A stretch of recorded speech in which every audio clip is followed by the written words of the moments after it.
अस्सलाम वालेकुम नाज़रीन, सोहराब बरकत आपसे मुखातिब है। रावलपिंडी का एक खौफनाक तरीन कत्ल, एक एलीट कत्ल, जहां पर अयाज अमीर की बहू को दर्दनाक तरीके से उसी की फार्म हाउस पर डंबल मार मार कर कत्ल कर दिया गया था।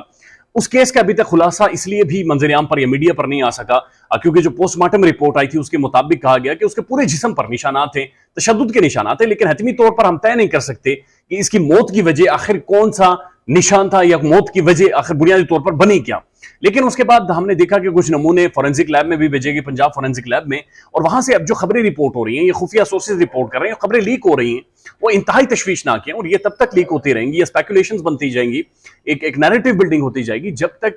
इनका मुकम्मल तौर पर खुलासा नहीं होता, ये हतमी रिपोर्ट मंजर-ए-आम पर नहीं आती। लेकिन अब जो बहरहाल खबरें रिपोर्ट हो रही हैं वो इंतहाई तशवीशनाक है और उनके मुताबिक वाज़ेह तौर पर कहा जा रहा है कि सारा शाहनवाज को मारने से पहले, डंबल्स मारने से पहले लिक्विड के थ्रू कोई चीजें दी गई हैं, जहर दिया गया या कोई बाकी चीजें या बेहोशी की कोई गोलियां दी गई हैं, लेकिन बहरहाल उसके स्टोमक से ऐसी चीजें मिली हैं, ऐसे जर्रात मिले हैं जिनसे ये तासुर मिलता है या कम से कम जिससे ये बात हतमी तौर पर साबित होती है कि शायद उसे डंबल मारने से पहले, डंबल मार के कत्ल करने से पहले उसे वाया लिक्विड कोई एक्स्ट्रा चीज दी गई है और जिसकी वजह से या तो वो अनकॉन्शियस हो गई थी या फिर उसकी ऑलरेडी डेथ हो गई थी और उसके बाद डंबल मारकर उसकी लाश को मस किया गया। और दूसरी इतलात ये हैं कि शायद डंबल्स इसलिए मारे गए क्योंकि उसने जहर को या उस लिक्विड को सर्वाइव किया और सर्वाइव करने के बाद डंबल्स मार मारकर उसे कत्ल कर दिया गया। एक तो ये बात रिपोर्ट हो रही है। दूसरी इंपॉर्टेंट खबर यह है कि सारा शाहनवाज को जिस गेस्ट हाउस में मारा गया,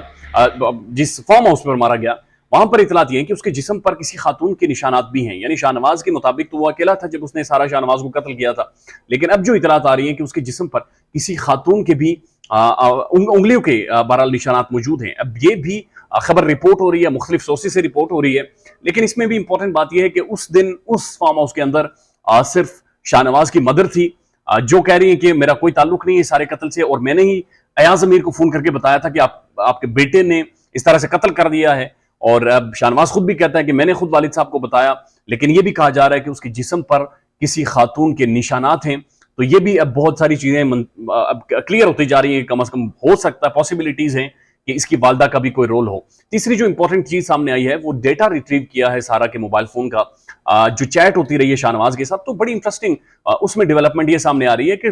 डेटा के अंदर शाहनवाज ने सारा को ट्रैप किया और बड़े इंटरेस्टिंग तरीके से ट्रैप किया। उसे पता था कि ये पैसे वाली खातून है, ये आपको 35-40 लाख रुपए तनख्वाह लेती है, ये एक दुबई के अंदर बहुत बड़ी इकोनॉमिस्ट है। और उसके बाद उसने एक सिस्टमैटिक वे में अपने दोस्तों का इस्तेमाल करते हुए ट्रैप किया, यहां तक कि अपनी नानी का इस्तेमाल किया और नानी ने सारा का हाथ देखकर कहा कि तुम्हारे लिए बेस्ट रिश्ता ये। एक पीर साहब से मुलाकात करवाई और पीर साहब ने उसे कहा कि तुम्हारे लिए बेहतर शोहर जो हो सकता है वो शाहनवाज हो सकता है। चूंकि वो मजहबी रुझानात रखती थी तो इस वजह से उसकी ज़हनी कैफियत कर साइकोलॉजिकली इन्फ्लुएंस करके उसके साथ शादी की गई और 3 माह के अंदर करोड़ों रुपए डॉलर्स के मद में आते आए और जब वो पैसों की डिमांड करती है तो उसे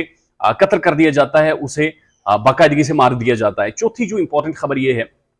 कि जो फार्म हाउस है वो फार्म हाउस चकशजाद में है, उसके इर्द गिर्द बेशुमार फार्म हाउसेज हैं। फार्म हाउस को छोटी जगह होती नहीं है, बहुत बड़ा फार्म हाउस है, मैं खुद वहां पर उस जगह पर गया हूं। अब उस बड़े फार्म हाउस में एक भी सीसीटीवी कैमरा नहीं था,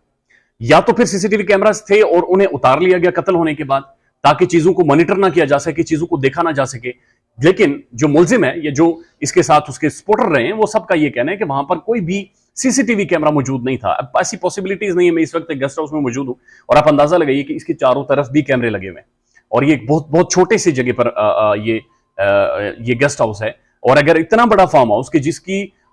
एक तरफ से आप चल कर जाएं तो आपको टाइम लगता है दूसरी तरफ तक पहुंचने के लिए और वहां पर एक भी कैमरा ना हो या फिर कैमरे उस वक्त छुपाए गए जब कत्ल हो गया था और असल में जो मुल्जिमान हैं, जो कातिल हैं, वो कामयाब हो गए थे केस को मैनिपुलेट करने में। तीसरा पांचवा रोल जो पुलिस का है, पुलिस बार बार जिस्मानी रिमांड ले रही है, कोई समझ नहीं आ रही। 25 दिनों का जिस्मानी रिमांड हो गया है, निकालना क्या चाह रही है? एक रात काफी होती है किसी भी चीज को इन्वेस्टिगेट करने के लिए। फिर तीसरे दिन पुलिस आती है, आकर कोर्ट में कहती है आज मोबाइल देखना है, आज शर्ट के बारे में पूछना है, आज कमीज के बारे में पूछना है। फिर 3 दिन का रिमांड और चकशजाद के अंदर जिस थाने के अंदर कातिल को रखा गया है उस थाने में से आधे किलोमीटर के फासले पर उसका अपना फार्म हाउस है और ये बड़ी तगड़ी पॉलिटिकल फैमिली है, इनके पास बहुत पैसा टका है। तो थाने के अंदर जो इनका इन्फ्लुएंस है उसके बारे में अयाज अमीर साहब अपने कॉलम में लिख चुके हैं कि जो मेरे दोस्त यार थे खाना लेकर आते थे और वही खाना जेल में शाहनवाज को भी सर्व होता था। ख्याल रखिएगा अपना। अल्लाह हाफिज।